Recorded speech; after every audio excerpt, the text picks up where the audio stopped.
ఇప్పుడు నేను చెప్పబోయే మ్యాటర్ ఖచ్చితంగా ప్రతి హిందువుకి కూడా కోపం తెప్పించుదనే చెప్పాల. ఎందుకు భయ్య అంటే మనకి టెక్సాస్లో హనుమంతుడి విగ్రహం అది కూడా 90 అడుగులు ఉందన్నమాట. అయితే మరి 90 అడుగులు ఉన్నటువంటి హనుమంతుడి విగ్రహం అక్కడ ఏర్పాటు చేశారు.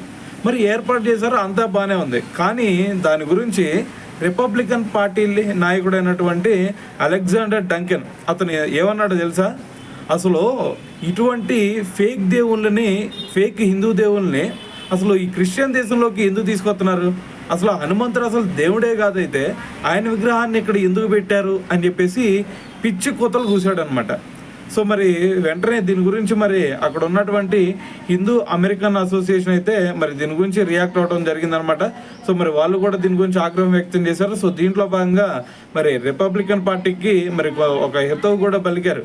మరి మీ నాయకుడు ఈ విధంగా పిచ్చి మాటలు మాట్లాడుతూ ఉన్నాడు, మరి కొంచెం నోరు అదుపులో పెట్టుకొని మాట్లాడమండి అని చెప్పేసి రిపబ్లికన్ పార్టీకి కూడా మరి వాళ్ళు హితవు పలికినట్టు మనకి న్యూస్ అయితే వచ్చిందనమాట.